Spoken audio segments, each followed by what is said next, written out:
Hey, good morning to everybody. Happy Labor Day. It's Daryl here, aka Artist in Recovery, and I'm coming to you from my usual morning bike ride. There's my baby right there.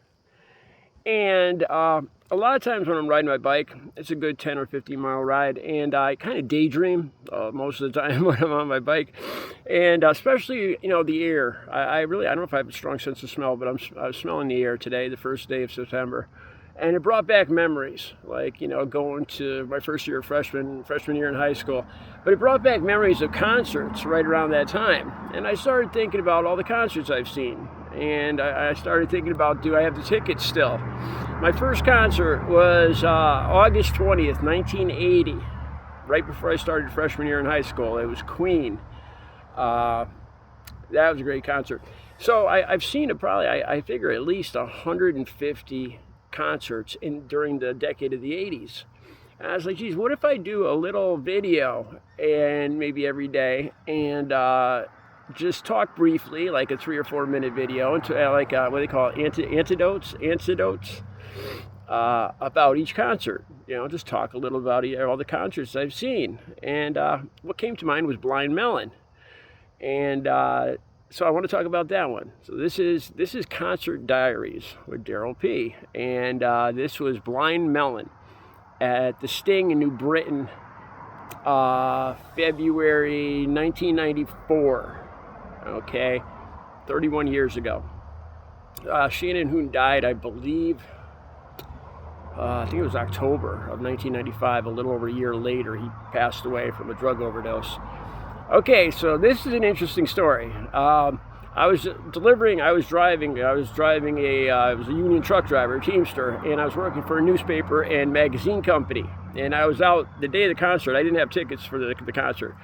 And I was delivering in New Britain, where this venue was called the Sting in New Britain, and it was a huge venue, usually open seating, or whatever you call it, for just an open floor. I'd say maybe even up to 5,000 people. It had bars inside. The coolest thing about this venue is it had an awesome strip bar right next door that you could go right through. The two venues connected inside, and after the shows, the bands of course would go over to the strip bar, and it was a 2-level strip bar, and it had balconies all the way around the dance floor, the stripper floor. And the bands would hang out up on the balconies. It was just a rockin', jamming place. This whole, I think it used to be an old bowling alley, a huge bowling alley, and it was the Sting, and I can't remember what the name of the strip joint was next door. Okay, so I'm delivering that day in my newspaper truck, and I was delivering to the CVS right next door, and I see the band bus behind the venue. So I drive over. It was probably about 2 or 3 in the afternoon. They were going to do sound checks. And I drive over, and I pull up and back, and I don't remember how the conversation started, but I started talking with the bus driver and the roadies as they were hanging out in back. They didn't look like they were really working. And I ended up trading them magazines. They put me on the will call list for the venue. So I got free tickets for 4 people that night. They told me go to the will call window, and I was on a list. And we got backstage and everything. This is the coolest part of this whole thing. I'm a tall guy, and I was 6'4" then. And whenever I met famous people, it freaked me out how much taller I was than them. Like they look short to, you always picture rock stars to be bigger than life. And when I meet them, they come like up to here on me, and it's just so weird, man. So I'm hanging out with the roadies, and I took one dude on my truck in the back. I said, dude, pick out any magazines you want. So this guy's grabbing Guns and Ammo, and camping magazines, I remember, and a bunch of girly magazines. He said they were for the road crew. Here's the funny thing.